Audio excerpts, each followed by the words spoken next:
¿Y si te dijera que María Magdalena fue más que un personaje secundario? Si crees que el Grial aún camina entre nosotros. Y sobre todo, si quieres descubrir lo que otros no se atreven ni a preguntar. Quédate hasta el final del vídeo y suscríbete. Desde hace siglos, generaciones enteras han buscado el Santo Grial. Ha sido el centro de obsesiones, novelas, leyendas y cruzadas. Sin embargo, pocos se han detenido a hacer la pregunta más elemental: ¿y si el Grial nunca fue una copa? En este capítulo no te daremos respuestas, sino caminos. No certezas, sino grietas por las que asomarse al misterio más antiguo y peligroso del cristianismo. Todo comenzó con una carta. No con una revelación mística ni con un hallazgo arqueológico, sino con un simple sobre amarillento depositado en el buzón de un pequeño monasterio en los montes de Aragón, en octubre de 1997. Nadie sabe quién lo dejó. No hay matasellos. No hay remitente. Solo una caligrafía extrañamente perfecta y una frase en latín: la sangre es la palabra. Los monjes benedictinos de aquel lugar, cuya identidad omitiré por respeto a su voluntad, no sabían qué hacer. Lo abrieron. Dentro, un pliego de pergamino con tinta roja trazaba lo que parecía un fragmento de un evangelio apócrifo. Una conversación entre Jesús y una mujer. Una mujer sin nombre. En ese diálogo, el nazareno le dice: no me toques, pues aún no he entregado la copa a mi linaje.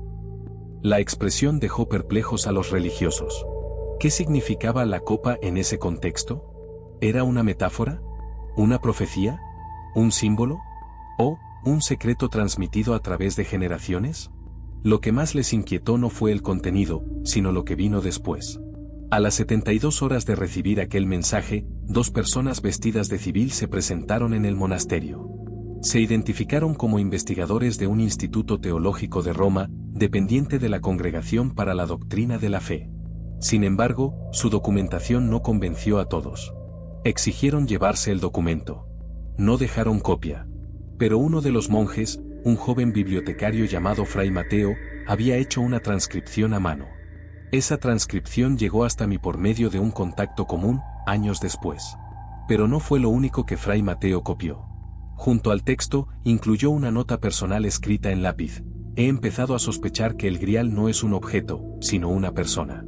Y que su nombre ha sido borrado de la historia, salvo en los susurros de los herejes y en los márgenes de los códices. Durante más de 2 décadas, esta nota permaneció ignorada en mi archivo personal. Hasta que una serie de acontecimientos extraños me hicieron volver a ella. Investigaciones bloqueadas. Archivos que desaparecieron sin explicación. Grabaciones inutilizadas. Y sobre todo, una constante: cada vez que me acercaba al nombre de María Magdalena, algo, o alguien, intervenía. Poco a poco empecé a entender. El Grial, como objeto sagrado, ha sido una construcción útil. Una copa puede buscarse. Una copa puede esconderse. Pero una sangre no puede destruirse tan fácilmente. La línea de sangre es incorruptible si ha sido protegida. Y si María Magdalena fue más que una discípula, si fue portadora de esa copa viva, entonces todo cambia. Hay pasajes en los evangelios canónicos que, leídos con atención, parecen contener silencios. No contradicciones, no errores. Silencios. Espacios dejados intencionadamente, como si los primeros redactores supieran que decir más sería condenarse. En especial, el Evangelio de Juan. Cuando María Magdalena se encuentra con Jesús resucitado, él le dice: no me toques. ¿Pero por qué esa frase en ese contexto? ¿Por qué esa urgencia? ¿Y por qué solo se la dice a ella? Lo que he descubierto en las últimas semanas no es una historia alternativa. Es una grieta en el muro de lo conocido. Y todo empieza con una pista olvidada, la pista de Provenza, en el sur de Francia. Ahí, en una gruta en las colinas de Sainte-Baume, la tradición sostiene que vivió los últimos años de su vida. María Magdalena. No como penitente errante. No como símbolo de redención. Sino como guardiana de algo. Y es aquí, querido espectador, donde debes decidir si seguir. Porque lo que viene a continuación puede cambiar la forma en la que comprendes no solo la figura de Jesús, sino la misión misma de la Iglesia. ¿Fue María Magdalena la custodia de una sangre sagrada? ¿Fue ella el verdadero Grial? Y si lo fue, ¿dónde están sus descendientes? Hay quienes aseguran haber visto documentos secretos en los archivos vaticanos. Otros hablan de una orden secreta que ha protegido este linaje durante siglos. Y un reducido grupo de arqueólogos e historiadores han llegado a conclusiones demasiado peligrosas para ser publicadas. Te invito a acompañarme. Pero no esperes certezas. Solo preguntas. Preguntas que llevan a otras preguntas. Porque el Grial no es lo que crees. La mayoría de las historias del Grial sitúan su origen en la Última Cena. Se nos dice que fue la copa en la que Cristo bebió vino con sus apóstoles, y que después José de Arimatea usó ese mismo recipiente para recoger su sangre al pie de la cruz. Pero hay algo que no encaja. Ninguno de los evangelios describe esa copa con detalle. De hecho, no se menciona como un objeto significativo. No hay ninguna instrucción de Jesús que diga guardad esta copa, ni tampoco hay un relato que indique que fue conservada por sus discípulos. Y sin embargo, la leyenda nació. ¿De dónde entonces proviene la obsesión por esta copa? La respuesta más incómoda apunta a una construcción medieval. Fue en el siglo XII cuando aparecen los primeros relatos sobre el Grial, y no en Jerusalén ni en Roma, sino en las cortes de Francia y Alemania. Autores como Chrétien de Troyes o Wolfram von Eschenbach comenzaron a hablar del Grial como una reliquia mística, con un poder que va más allá de lo físico. Pero aquí viene lo importante: Eschenbach, en su obra Parcival, no habla del Grial como una copa, sino como una piedra que concede iluminación espiritual. Una lapsit exilis, un objeto caído del cielo. ¿Qué clase de objeto puede ser descrito a la vez como piedra, copa y portador de sangre divina? Una interpretación alternativa, transmitida por algunas órdenes místicas medievales, dice lo siguiente: el Grial no es materia. Es portadora. Ella fue recipiente del Logos. Ella contuvo lo que solo Dios puede dar. Esta frase, encontrada en un manuscrito cátaro del siglo XIII, se refería a una mujer, no a un objeto. Y según ese texto, esa mujer fue Mariamne, el nombre esotérico con el que los gnósticos conocían a María Magdalena. La conexión es peligrosa, pero poderosa. Durante los siglos XI y XII, varias herejías florecieron en el sur de Europa. Los valdenses, los cátaros, los bogomilos, todos ellos tenían en común una visión dualista del mundo. Pero lo más sorprendente es que todos, en mayor o menor medida, defendían que la Iglesia había ocultado el papel verdadero de las mujeres en los primeros tiempos del cristianismo. Y que María Magdalena había sido más que una testigo. Había sido la transmisora. No de una copa, sino de una sangre. Y aquí la palabra sangre se vuelve ambigua. Puede ser literal o simbólica. En 1244, la fortaleza cátara de Montsegur fue arrasada por las tropas papales. Los últimos defensores se inmolaron antes de rendirse. Se dice que entre ellos, 4 escaparon por un pasadizo oculto. Llevaban consigo el tesoro del Grial. Nunca fue encontrado. ¿Y si ese tesoro no era un objeto, sino un legado? ¿Y si lo que transportaban era un manuscrito? ¿O incluso algo más peligroso, una genealogía? Uno de los textos más extraños que he podido leer se encuentra en el fondo restringido de una biblioteca en Florencia. Es un tratado anónimo titulado De Flamma Lucis, escrito en latín tardío, fechado en el siglo XIV. Contiene una descripción críptica de una mujer que brillaba en el vientre con la luz del Logos, y que fue llevada por mar hasta las tierras del incienso y del vino, donde dio a luz en secreto a una nueva semilla.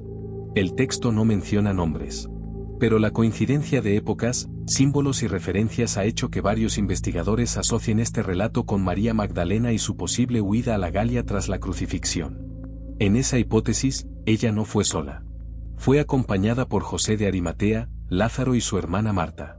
Cruzaron el Mediterráneo y desembarcaron en lo que hoy es Saintes-Maries de la Mer, en la actual región de Provenza.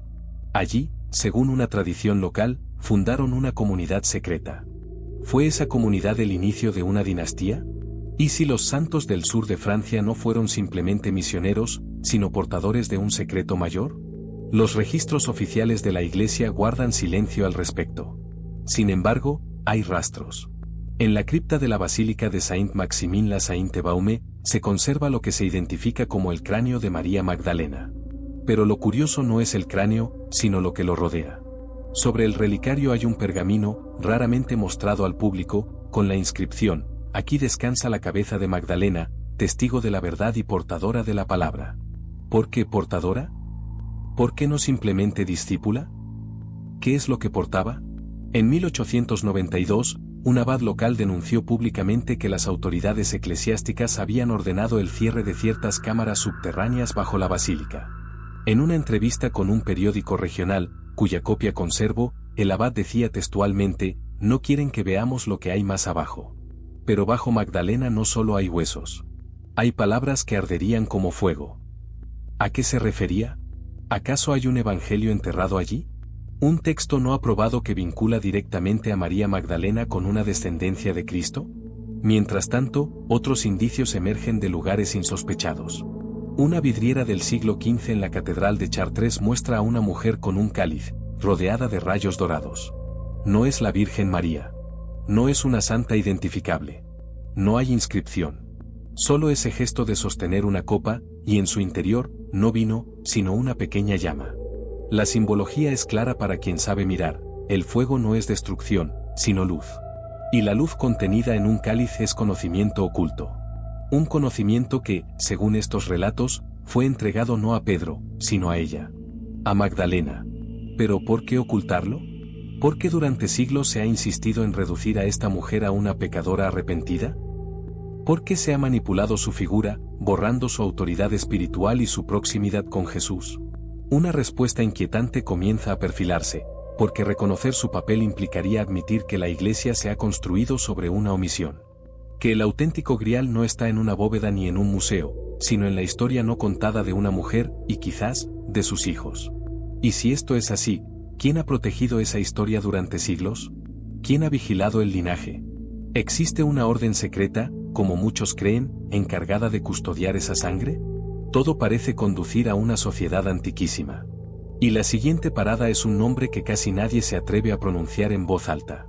Durante siglos, los guardianes del Santo Grial han sido envueltos en leyendas. Se los ha llamado caballeros, monjes, herejes, alquimistas. Pero detrás de esas máscaras simbólicas hay un nombre que ha permanecido constante en los márgenes de los manuscritos prohibidos, en los sellos rotos de pergaminos perdidos, y en las inscripciones talladas en piedra donde solo el silencio responde: la Orden de la Verdad encarnada. No figura en los registros oficiales del Vaticano. Ninguna bula papal la ha mencionado jamás. Y sin embargo, en archivos dispersos por Europa, hay fragmentos de su existencia. Cartas de obispos del siglo XIII donde se alerta de una hermandad silenciosa que venera a la Madre del Grial. Notas de inquisidores que documentan rituales donde se pronuncia el nombre de Magdalena con la reverencia que solo se reserva a los fundadores. Pero lo más inquietante de todo no son las pruebas. Es lo que falta. Esas lagunas sospechosas en los textos antiguos. Esa sensación de que alguien ha limpiado cuidadosamente los rastros. Y, sin embargo, siempre queda algo. Siempre hay una sombra mal borrada, una frase mal tachada, una verdad que insiste en volver. La primera vez que escuché hablar de esta orden fue en Roma, en 2011, mientras investigaba unos manuscritos en la biblioteca casanatense. Un anciano archivero, que insistió en hablar en susurros, me dijo algo que no pude olvidar: no busques el Grial en templos. Búscalo en los descendientes del silencio. Le pregunté qué quería decir con eso. Me miró con gravedad, sin responder, me entregó una fotocopia antigua de una pintura desaparecida. En ella se veía una mujer de rostro cubierto sosteniendo un libro cerrado. Bajo la imagen, la inscripción: Madre de la Palabra. Guardiana de la Sangre. Desde ese momento, todo cambió. Mi investigación dejó de ser académica y se volvió peligrosa. Recibí advertencias. Algunas sutiles, otras no tanto. Una madrugada, al salir de una iglesia en Bolonia, encontré en el parabrisas de mi coche un pequeño sobre. Dentro había una fotografía en blanco y negro. En ella aparecía yo, sentado frente a mi ordenador, en mi habitación de hotel. No. Había nota. No hacía falta. Decidí ir más lejos. Viajé a Rennes-le-Château, un pequeño pueblo en el sur de Francia, famoso por las teorías sobre el tesoro del abad Berenguer Sauniere. Oficialmente, se dice que el sacerdote descubrió una fortuna. Otros afirman que halló algo mucho más valioso, un secreto que cambió su vida para siempre. Y que ese secreto tenía relación con María Magdalena, con los merovingios, y con el Grial. En la iglesia de Rennes-le-Château, hay detalles que escapan a la lógica. Estatuas invertidas. Inscripciones codificadas. Una escultura de Magdalena que no mira hacia el altar, sino hacia una pared concreta. Una pared en la que se encontró, años después, una cavidad oculta. Allí, en 1986, un arqueólogo aficionado descubrió una caja metálica cerrada con un extraño mecanismo. Nunca se ha revelado su contenido oficialmente. Pero en círculos privados se habla de lo que contenía, una genealogía. Una lista de nombres que se remontaba al siglo I. Con un símbolo repetido junto a algunos, un cáliz pequeño, dibujado con tinta roja. Las iniciales junto a uno de esos nombres coincidían con las de una figura ya conocida en la historia del cristianismo primitivo. Una figura que los evangelios canónicos mencionan de forma breve y que los gnósticos elevan a un lugar de privilegio, Sara. Según ciertas tradiciones, especialmente en la Camarga francesa, Sara fue la hija de María Magdalena. Su existencia no está aceptada por la Iglesia. Pero los relatos populares hablan de una santa negra, una niña que habría llegado en brazos de la Magdalena a las costas del Mediterráneo. En Saintes-Maries de la Mer se le rinde culto cada año. Y su estatua es bajada en procesión hacia el mar, en un rito que combina cristianismo con elementos ancestrales. ¿Quién fue Sara realmente? ¿Una niña simbólica, como aseguran algunos, representación de la fe llegada desde Tierra Santa? ¿O una persona real, portadora de una línea de sangre que debía permanecer en la sombra para protegerla? Si la Orden de la Verdad encarnada existe, como todo indica, su misión sería preservar ese linaje. No por poder. No por gloria. Sino porque ese linaje encierra algo más que historia, encierra un mensaje. Una memoria viva. Una revelación que, si se hiciera pública, podría alterar el equilibrio mismo de la teología cristiana. ¿Pero por qué ocultarlo? La respuesta, según ciertas fuentes que he consultado, se remonta al siglo IV, durante el reinado del emperador Constantino. En el Concilio de Nicea se consolidó una narrativa oficial.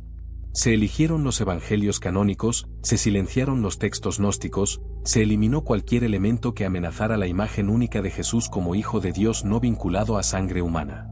Aceptar una descendencia, aceptar una compañera, una esposa, quizás, y aceptar que el mensaje divino fue compartido en intimidad con una mujer, era inaceptable para una estructura patriarcal.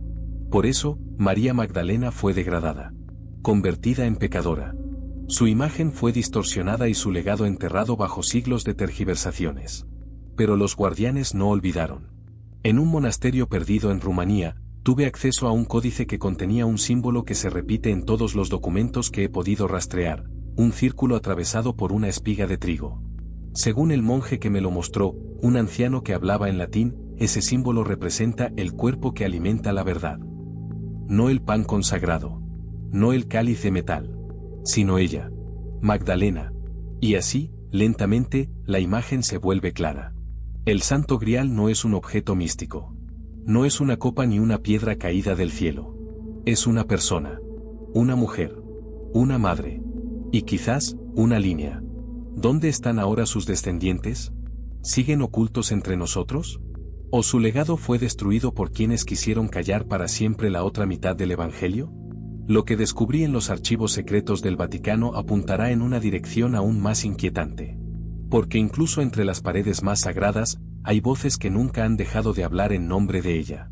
El Vaticano, ese enclave espiritual en el corazón de Roma, guarda en sus entrañas más de lo que muchos pueden imaginar. Los archivos secretos, ahora rebautizados como Archivo Apostólico Vaticano, son un laberinto de pasillos fríos, estanterías infinitas y puertas con cerraduras que no se abren ni con la fe. Pero también son el lugar donde la historia no contada permanece, a veces sin querer ser encontrada, y a veces demasiado bien protegida. Obtener acceso a ciertos documentos requiere más que credenciales. Requiere paciencia, contactos, y en ocasiones, silencio absoluto sobre lo hallado. Yo accedí como investigador independiente, respaldado por una universidad italiana. Mi búsqueda era aparentemente inocente, una tesis sobre los códices cristianos del siglo IV. Pero dentro de mí, llevaba otra misión. Había una sala que me interesaba especialmente. No tiene un nombre oficial.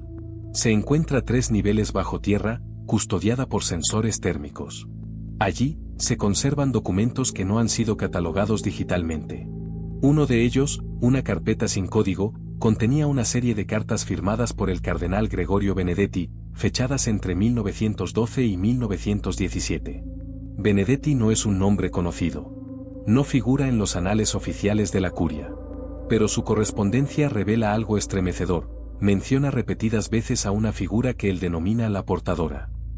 No hay nombres concretos, pero sí descripciones. Una mujer, descendiente directa de aquella que caminó con él al amanecer del sepulcro, que aún vivía en Europa al comenzar el siglo XX.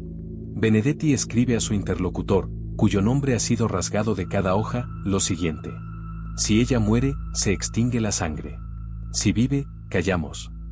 Más adelante, menciona un monasterio femenino en los Alpes suizos, donde según él se resguardaba el secreto último del Logos encarnado no por carne, sino por descendencia. También hace referencia a una pequeña caja de madera negra sellada con cera, custodiada en una capilla privada del Palacio Apostólico. Esa caja, decía Benedetti, no debía abrirse hasta el tiempo señalado. Intenté localizar dicha caja. Pregunté a varios archivistas. Uno de ellos, que hablaba perfecto castellano, me detuvo mientras hojeaba uno de los códices y me dijo sin mirarme: hay cajas que no contienen objetos, sino detonaciones. Si buscas esa, prepárate para el silencio de Dios. No volví a verla. Días después, recibí una nota deslizándose bajo la puerta de la pensión donde me hospedaba en Borgo Pio. Era un pequeño papel manuscrito en italiano antiguo que decía, Veritas ante nomen. La verdad antes del nombre. Era una frase que ya había visto antes, tallada en piedra, en una vieja ermita en Galicia, donde un grupo de laicos celebraba liturgias sincréticas que mezclaban ritos cristianos con antiguas tradiciones templarias. Todo estaba conectado. El Vaticano sabía. O al menos, algunos dentro de él sabían. Volviendo a los archivos, hallé una imagen que todavía hoy me estremece. Se trataba de un fresco arrancado de un muro, cuidadosamente enrollado y conservado. Representaba una escena que jamás he visto en ninguna iglesia. En ella, una figura femenina de rasgos orientales, sin corona ni aureola, está de pie frente a un grupo de 12 hombres que la miran de rodillas. Ella sostiene en su mano no un libro, ni un cáliz, sino un niño. Y bajo sus pies, un pergamino abierto con palabras griegas, la sangre y la palabra. El fresco estaba fechado en el año 289 después de Cristo y provenía de una iglesia destruida en Siria. Fue enviado a Roma en secreto por orden de un prefecto que temía la destrucción de lo que él mismo llamó la imagen más peligrosa del cristianismo. ¿Peligrosa? ¿Por qué? ¿Porque ponía a una mujer en el centro? ¿Porque esa mujer portaba un niño que no era Jesús sino su hijo? ¿O porque toda la teología basada en un Cristo célibe, sin vínculos familiares, sin descendencia, se tambaleaba con un simple trazo de pintura? Los indicios apuntaban todos hacia la misma dirección. María Magdalena no fue solo testigo de la resurrección. Fue portadora de un secreto. Un secreto de carne y sangre. Un secreto que, en manos equivocadas, podía destruir siglos de estructura eclesiástica. Pero en manos correctas, podría iluminar una verdad olvidada. Aquel fresco fue retirado del archivo. Hoy no sé dónde está. Solo sé que, antes de desaparecer, alguien anotó a lápiz sobre el cartón que lo envolvía una frase breve: ella es la gracia, porque ella fue la copa. La copa. Otra vez. Ese símbolo, repetido en textos, pinturas, esculturas, incluso en las iniciales grabadas en los pasillos más oscuros de los archivos, ya no era solo objeto de devoción. Era una advertencia.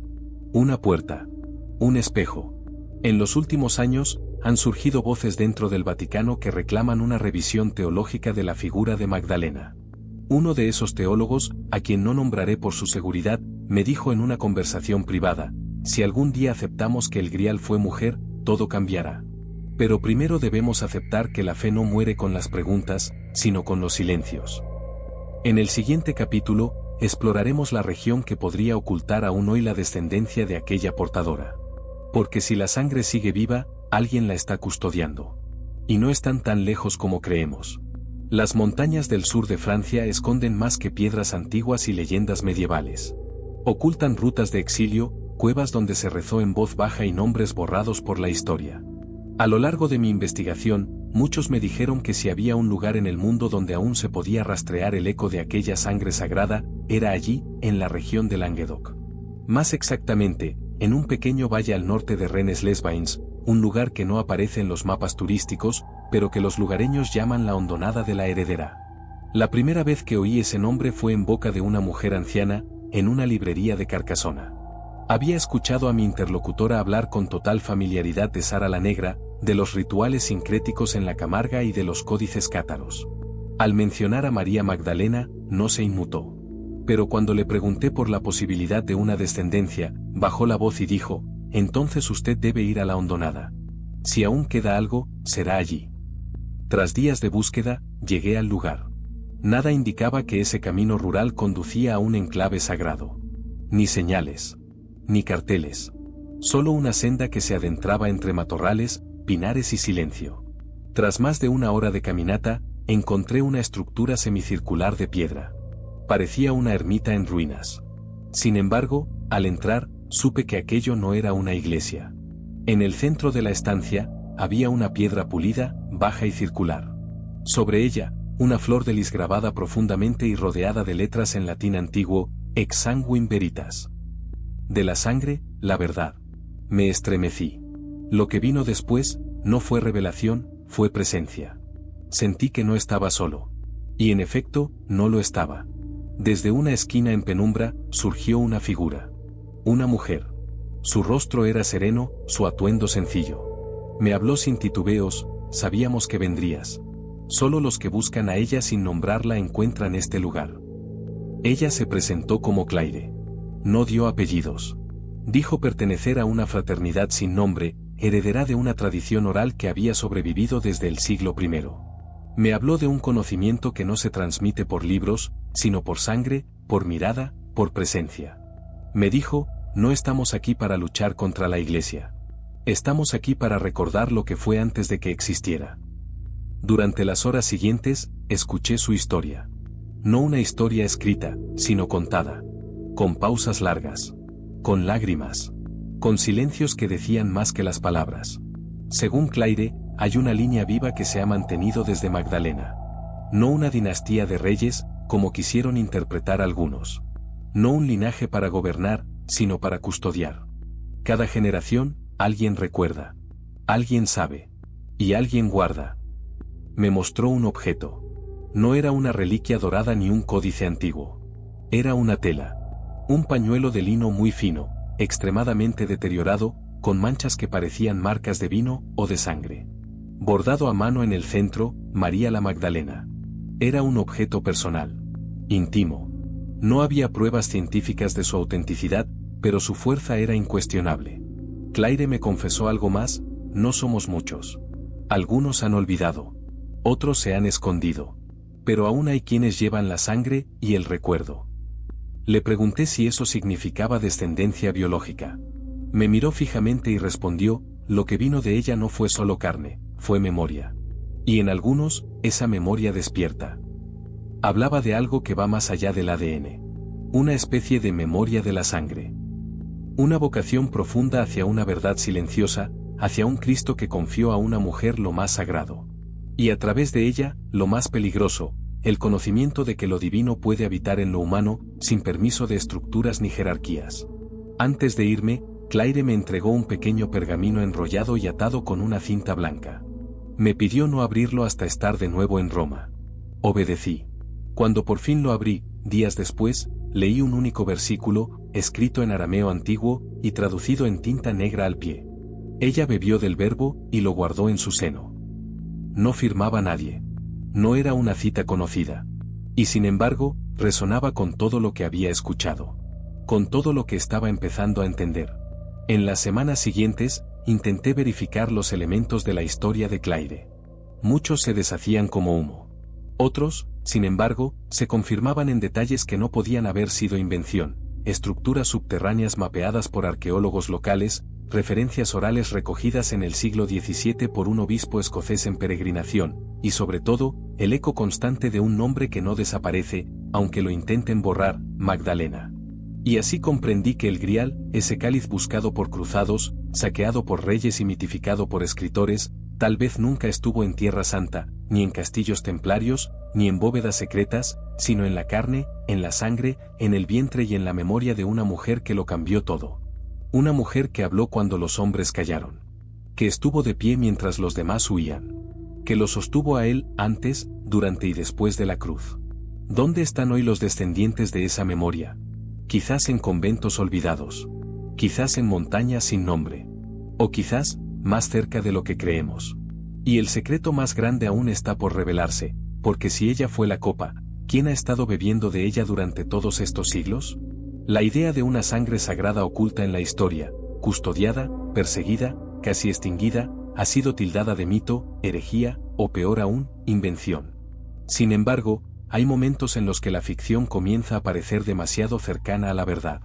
Uno de esos momentos ocurrió en 1952, en un lugar poco esperado, un pequeño pueblo del sur de Italia llamado San Marco in Lamis. Allí, durante unas obras de restauración en una antigua abadía abandonada, los trabajadores hallaron una caja metálica empotrada detrás del altar. No tenía cerradura visible, pero estaba recubierta de cera roja endurecida, como si hubiera sido sellada con un ritual más que con una herramienta. Cuando se abrió, bajo la presencia del párroco y del notario local, se encontraron dentro varios documentos, y entre ellos, un fragmento que cambiaría el rumbo de muchas cosas. Aunque jamás se hizo público oficialmente, una copia llegó a manos de un profesor de historia medieval de la Universidad de Bari. Y con el tiempo, a las mías. El documento, escrito en latín medieval, describe una ceremonia celebrada en 1309 por un grupo que se autodenomina la Hermandad de la Sangre de la Luz. En él se relata la unción de una mujer como sacerdotisa del linaje, descendiente directa de la que sostuvo la palabra hecha carne. No se da el nombre de la mujer, pero se describe su sangre como mezcla de tierra y cielo, y su vientre como el cáliz donde la llama no se apaga. ¿Qué tipo de hermandad cristiana realiza un rito semejante en pleno siglo XIV, en una zona alejada de la influencia de los herejes albigenses o valdenses? ¿Y por qué en secreto? El hecho de que una mujer sea investida de un título semejante en ese contexto histórico resulta absolutamente desconcertante, salvo que estemos ante una corriente subterránea de espiritualidad, ajena a la autoridad papal, que haya sobrevivido bajo símbolos en clave. Fue entonces cuando recordé un símbolo que había visto en varias ocasiones, una espiral doble, encerrada en una lágrima. La primera vez lo vi tallado en un pilar de la iglesia de Sainte-Marie-Madeleine en Vézelay, Francia, donde según la tradición se conserva parte del cuerpo de María Magdalena. La segunda vez, en una celda del monasterio de Poblet, en Cataluña. Y la tercera, en una piedra semioculta en el cementerio inglés de Roma. En todos los casos, sin explicación, sin inscripción.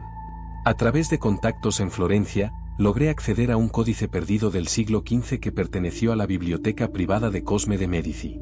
Allí, entre textos alquímicos y comentarios bíblicos marginales, encontré una ilustración que me dejó paralizado. Mostraba a una mujer sentada sobre un trono sin respaldo, con la espiral doble tallada en la palma de su mano, mientras en la otra sostenía un velo. Tras ella, un niño de pie, vestido con una túnica blanca, tocaba una flauta. El título del grabado era, La que vela el linaje. ¿Quién era ese niño? ¿Un símbolo? ¿O una representación críptica de la descendencia de Magdalena? Al analizar las coincidencias entre estas fuentes dispersas, empecé a notar algo más siniestro. Cada vez que un grupo o individuo parecía acercarse demasiado a este conocimiento, ya fuera mediante revelaciones arqueológicas, manuscritos o visiones místicas, surgía una fuerza contraria. Una fuerza que borraba, difamaba, dispersaba. ¿Podría ser que existiera también una contraherencia? ¿Una especie de antiguardia, encargada de neutralizar cualquier atisbo de esta verdad? Los documentos de San Marco in Lamis mencionan en un par de pasajes el término la clausura dorada. Según el texto, se trataría de una estructura eclesiástica secreta, establecida tras el Concilio de Trento, con un único objetivo: controlar la narrativa sobre el Mesías y eliminar cualquier huella de su humanidad no controlada. Una de sus tareas sería precisamente esa: impedir que el linaje de María Magdalena se volviera conocimiento público. Uno de los documentos incluía una carta sellada, que no pude leer completamente. Pero en su encabezado figuraba una frase que ya había visto en otros contextos. Nombre oculto, palabra viva. Una constante. Esa misma expresión aparecía también en un manuscrito encontrado en 1923 en Qumrán, junto a los más conocidos rollos del Mar Muerto. Ese pergamino, denominado 4Q534, es uno de los menos traducidos y menos divulgados. En él se describe a una figura femenina que posee el conocimiento del día y la noche, y que será reconocida por su herida de luz. De nuevo, símbolos, metáforas, pero todos apuntando a un conocimiento antiguo, transmitido por una mujer, escondido de la historia oficial. Muchos investigadores han querido cerrar este debate atribuyendo todo a leyendas o símbolos gnósticos. Pero no pueden explicar por qué tantas culturas, documentos, rituales y testimonios, sin contacto directo entre sí, insisten en señalar a la misma figura y en describirla con los mismos elementos: copa, sangre, vientre, fuego, silencio, linaje. Podría ser que toda la historia del Grial no sea otra cosa que el intento desesperado de preservar en forma de mito una verdad tan poderosa que aún hoy podría cambiar la comprensión del cristianismo. En una de mis últimas conversaciones con un sacerdote retirado del norte de España, que había trabajado décadas en la Congregación para la Doctrina de la Fe, me atreví a preguntárselo directamente. ¿Cree usted que María Magdalena fue el Grial? Él cerró los ojos. Hizo una pausa larga. Y dijo: creo que el Grial fue más que ella. Fue su vientre, fue su dolor, fue su fe. Y todo eso está vivo. No en cálices. No en reliquias. En personas. Esa noche, comprendí algo que me cambió para siempre, que la sangre del Grial no está solo en los pergaminos ni en las teorías. Está en las almas que aún recuerdan, sin saber por qué, que hubo una mujer que lo sostuvo todo, y a la que aún no hemos reconocido. El siguiente paso en esta búsqueda nos lleva a un lugar inesperado, un monasterio ortodoxo en el Cáucaso, donde una inscripción olvidada menciona por primera vez el nombre de un hijo oculto. Mientras la mayoría de las miradas permanecen fijas en los archivos de Roma, en los santuarios de Tierra Santa o en las ruinas de Occitania, hay otro lugar en el mapa que apenas se menciona y que, sin embargo, puede ser clave para comprender el misterio del Grial como sangre viva: el Cáucaso. Allí, entre montañas indómitas y monasterios que parecen suspendidos entre el cielo y la roca, existen documentos, leyendas y silencios que apuntan en una dirección inesperada, una transmisión oculta a través del cristianismo oriental. Fue un profesor armenio exiliado en Italia quien me habló por primera vez de ello. Lo conocí durante una conferencia en 2014. Llevaba más de 20 años recopilando fragmentos perdidos de liturgias bizantinas. En una conversación privada, me dijo con toda tranquilidad: el Grial no está en Europa occidental. Está en las montañas. Y no es una cosa. Es alguien. O fue alguien. Le pregunté a qué se refería. Me mencionó un monasterio ortodoxo olvidado, cerca de Gori, en Georgia. Se llama Samtavisi. Fundado en el siglo VI, destruido varias veces, y siempre reconstruido. No es célebre. No es turístico. Pero su archivo interior contiene una inscripción que, según él, jamás ha sido traducida oficialmente al latín ni al italiano. Se encuentra en una pequeña capilla lateral, cerrada al público, conocida entre los monjes como la Cámara de la Segunda Luz. Tras muchos meses de peticiones, mediaciones y silencio, conseguí un permiso limitado para visitar el lugar. Acompañado por un traductor y un monje ortodoxo, accedimos a esa pequeña sala circular, apenas iluminada por una claraboya. En el muro de piedra, tallada con increíble precisión, había una inscripción en georgiano antiguo. El monje, con respeto, la leyó en voz baja. Aquí se recuerda al Hijo del Silencio, nacido de la portadora tras la crucifixión. Su nombre fue guardado. Su camino fue sellado. Pero su estirpe cruzó las montañas y bebió del oriente. La atmósfera se congeló. No sabía si lo que estaba oyendo era real, simbólico, litúrgico, o todo a la vez. Le pedí al traductor que lo repitiera palabra por palabra. Lo hizo. Pero agregó algo más. Según él, el Hijo del Silencio es una expresión conocida en ciertas ramas ocultas del cristianismo oriental para referirse a una figura que no está en los evangelios, pero que se menciona en ciertas oraciones apócrifas: el Hijo no proclamado del Logos. ¿Podía ser esto una referencia a un hijo biológico de Jesús y María Magdalena? ¿Una metáfora del discipulado más profundo? ¿O una mezcla de ambas cosas? Los indicios no acababan ahí. Junto a la inscripción, había una pequeña pintura, ya desvaída, pero aún legible. Mostraba a una mujer envuelta en un manto rojo oscuro, sentada a la entrada de una cueva. En su regazo, un niño dormido. Detrás de ella, una cruz sin cuerpo. Y sobre su cabeza, una frase en letras griegas: Madre de la luz que nunca habló. Regresé a Italia con más preguntas que respuestas. Pero una cosa era evidente: fuera de los centros de poder eclesiástico, existen narrativas que han sobrevivido a pesar de todo. Historias de una sangre, de un linaje, de una mujer que escapó del relato oficial para convertirse en leyenda viva entre montañas, cuevas y corazones olvidados. Fue entonces cuando decidí volver a uno de los textos que había encontrado años antes, pero al que no había prestado suficiente atención, un manuscrito armenio del siglo X, conservado en Ereván, que narra los viajes de una mujer a la que se identifica como la que llevó la voz. Según ese texto, ella viajó desde Galilea hacia el norte, atravesando Siria, cruzando los montes Tauro y asentándose en una tierra de piedras blancas, donde los hombres aún soñaban con Dios sin templos. Los especialistas creen que este texto alude a María Magdalena. Pero más interesante aún es que, en un pasaje, se dice que ella llevaba en su interior el fuego del Verbo, que aún no era palabra, sino carne por nacer. Esa expresión me persiguió durante días. ¿Acaso estamos ante un testimonio simbólico de embarazo? ¿Una forma poética de decir que la presencia del Hijo continuó en la sangre de la madre?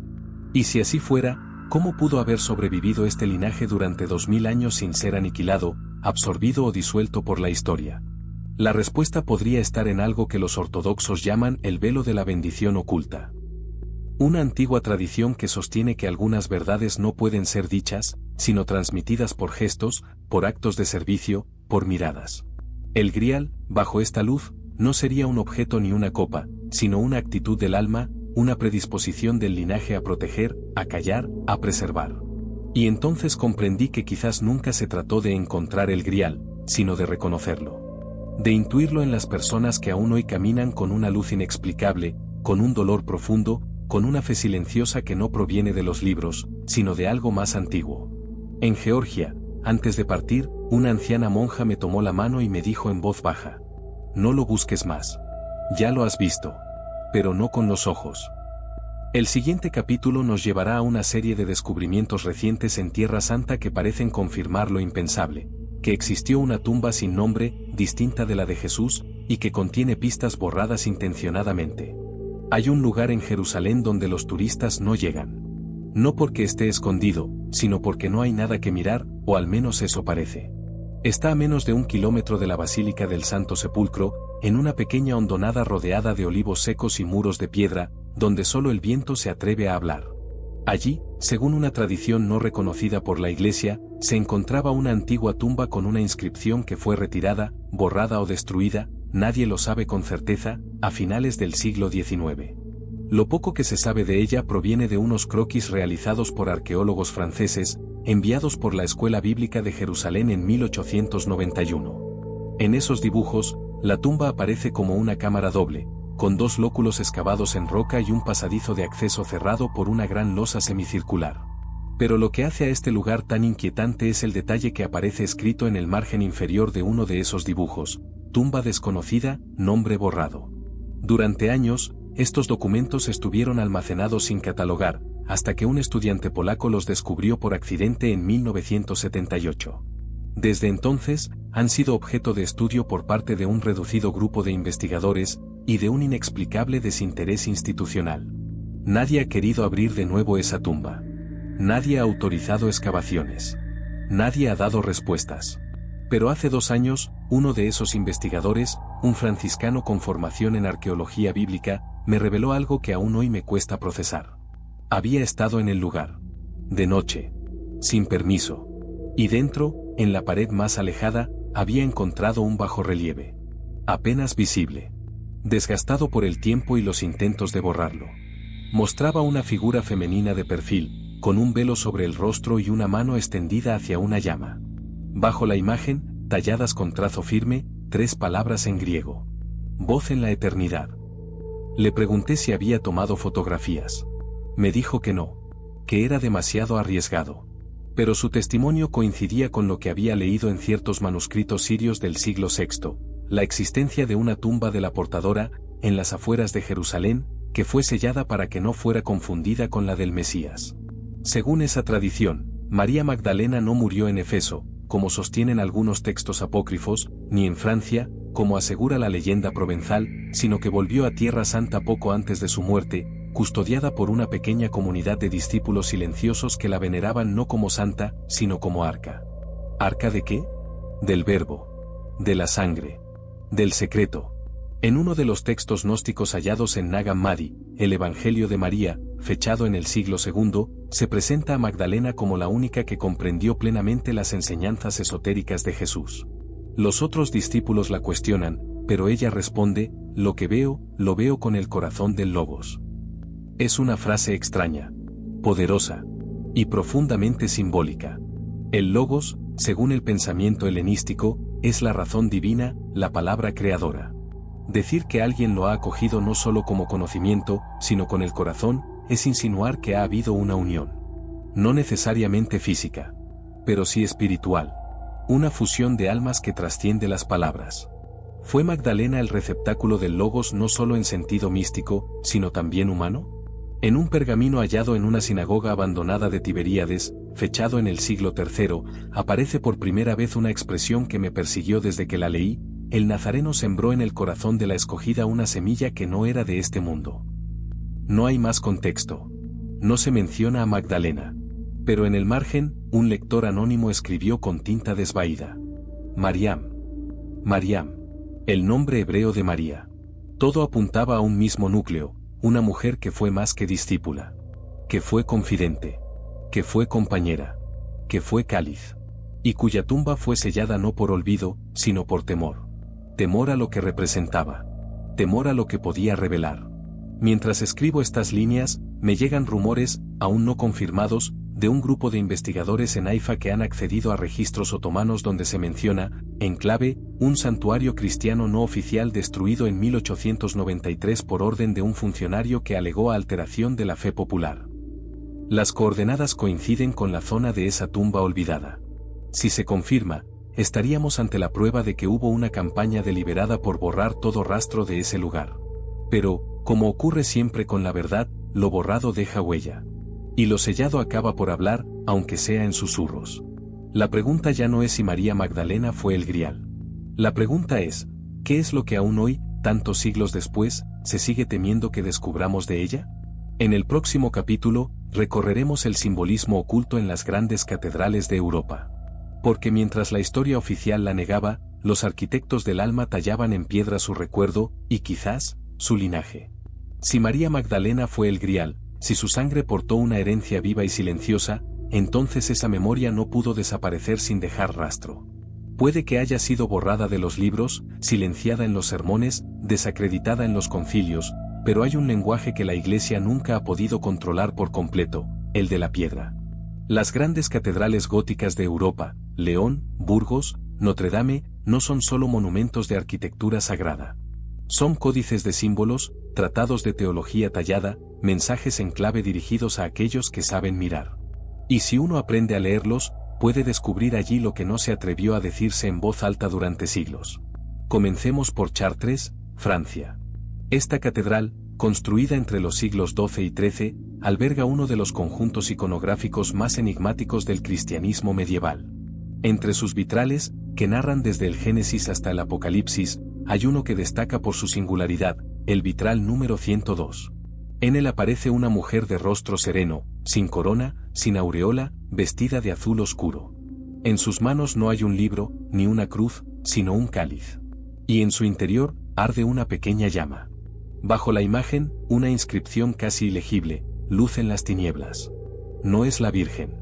No es una santa reconocida. No se corresponde con ninguna figura canónica. ¿Quién es entonces? ¿Una representación simbólica de la fe? ¿O un retrato críptico de aquella que sostuvo la luz? Lo más desconcertante es que ese mismo símbolo, mujer, cáliz, llama, se repite en otras catedrales, aunque con variaciones. En León, España, hay una escultura oculta en una de las claves de bóveda del transepto sur que muestra a una mujer sentada, con la mano derecha sobre su vientre y la izquierda extendida hacia un niño que juega con un pez. No hay explicación oficial. Pero en un libro de piedra que contiene más de 200 figuras bíblicas, ¿por qué incluir esta escena no bíblica? En Reims, en una de las gárgolas deterioradas, se ha encontrado, mediante fotografía infrarroja, la silueta tallada de una rosa dentro de un cáliz.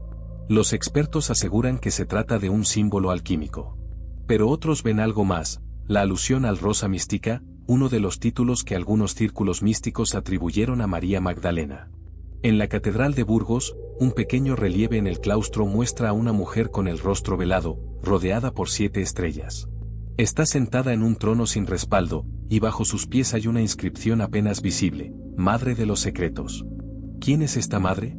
¿Por qué aparece en todas partes, siempre en los márgenes, en lo oculto, en lo que escapa a la mirada casual?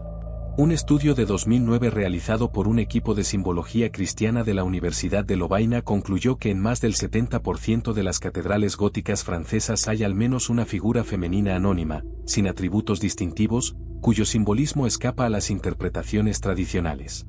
A menudo está asociada al agua, al fuego o al libro cerrado. Nunca habla. Nunca se nombra. Pero siempre está presente. Uno de los expertos, el profesor Alain Dumont, lo resumió así. Es como si los arquitectos quisieran decirnos que hubo alguien más. Que la historia oficial no es toda la historia. Que hay una mujer, que lo vio todo, y que lo guardó. ¿Podría ser esta mujer la memoria petrificada de María Magdalena? ¿El eco de la copa viviente? ¿La evidencia de que quienes construyeron las catedrales sabían algo, y lo dejaron inscrito en piedra para los siglos futuros? Es aquí donde entra en juego otra pieza del rompecabezas, los templarios. Esta orden militar y espiritual, fundada en el siglo XII, ha estado siempre envuelta en un halo de misterio. Se les ha acusado de herejía, de adoración a ídolos, de cultos secretos, y sobre todo, de haber custodiado el Grial. ¿Pero qué sabían realmente? En varias capillas templarias del sur de Francia, como la de Le Temple-sur-Lot o la de la Couvertoirade, hay frescos que representan a una figura femenina de pie sobre una barca, con un niño en brazos y una estrella sobre la frente. Algunos dicen que representa a la Virgen del Mar. Otros, a Sara la Negra. Pero hay quienes creen que se trata de una alusión directa a la llegada de María Magdalena a las costas de la Provenza, no sola, sino acompañada. Y si esto fuera cierto, ¿podrían los templarios haber sido los herederos de esa verdad? ¿Podría su supuesta misión de proteger el secreto de la fe no referirse a un objeto, sino a una persona, o a una sangre? Los registros del proceso contra los templarios, conservados en los archivos vaticanos, contienen un fragmento que suele pasarse por alto. En él, un testigo afirma que durante las ceremonias privadas, los templarios rendían homenaje a una señora que conoció al maestro y bebió de su verbo. Nadie supo explicar esa expresión. Pero está registrada. Y vuelve a la misma idea, la mujer que recibió el verbo. La copa viviente. Las catedrales, las piedras, las claves de bóveda, son más que decoración. Son gritos en silencio. Son los susurros de una fe más antigua, más profunda, más olvidada. Quizás el Grial ha estado siempre a la vista. No como un cáliz dorado escondido bajo tierra, sino como una figura silenciosa, tallada en los márgenes, velada en los vitrales, oculta en las sombras de los arcos. Una figura que no necesita ser encontrada, sino reconocida. Y el capítulo final nos llevará allí, al corazón del secreto. Porque cuando ya no quede piedra, ni templo, ni archivo, la verdad del Grial se manifestará en el único lugar donde no puede ser destruida, en el alma humana que aún recuerda. Llegamos al final. O, mejor dicho, al comienzo. Después de tantos documentos olvidados, frescos borrados, tumbas selladas y símbolos ocultos, la pregunta inevitable se cierne sobre nosotros con más fuerza que nunca. ¿Y si todo esto fuera cierto? ¿Y si María Magdalena fue el verdadero Grial? ¿Y si su sangre aún vive en el mundo, oculta, protegida, ignorada, o incluso negada por quienes deberían proclamarla? Lo más sorprendente no es la cantidad de pistas dispersas por el mundo. Lo realmente sobrecogedor es la precisión con la que todas coinciden. Desde las palabras apócrifas del Evangelio de María hasta las vitrinas silenciosas de las catedrales, desde los archivos secretos del Vaticano hasta las inscripciones olvidadas en monasterios del Cáucaso, todo apunta a una misma mujer. Una mujer que estuvo allí, cuando todos huyeron. Que fue la primera en verlo resucitado. Que recibió, según textos ocultos, enseñanzas que no compartió ningún otro apóstol.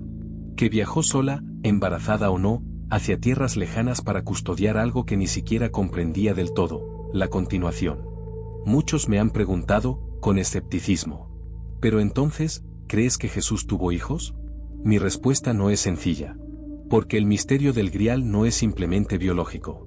No es una cuestión de genética, ni de linajes reales, ni de tronos perdidos. Es algo mucho más profundo.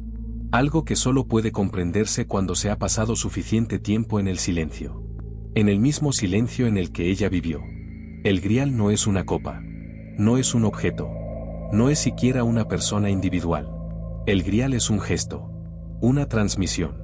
Una fe viva escondida en el vientre del mundo. Y esa fe ha sobrevivido, en mujeres que han sostenido la llama sin nombre, en comunidades pequeñas que nunca tuvieron altar pero sí palabra, en miradas que han reconocido sin hablar lo que la historia calló. En los últimos días de mi investigación, viajé de nuevo a la Provenza. Necesitaba cerrar el círculo. Subí a pie a la gruta de Sainte-Baume, el lugar donde, según la tradición, María Magdalena pasó sus últimos años de vida. No como penitente, sino como contemplativa. Allí, entre estalactitas y humedad, hay un altar sencillo, una vela encendida y un silencio que no pertenece a este mundo. Me senté. Y por primera vez en muchos años, no quise preguntar más. Solo quería escuchar. Y escuché. No con los oídos. Con el corazón. Como ella. Comprendí entonces lo que quizás había sospechado desde el principio: el grial no está en lo que se busca, sino en quien busca. No en lo que se toca, sino en lo que se recuerda.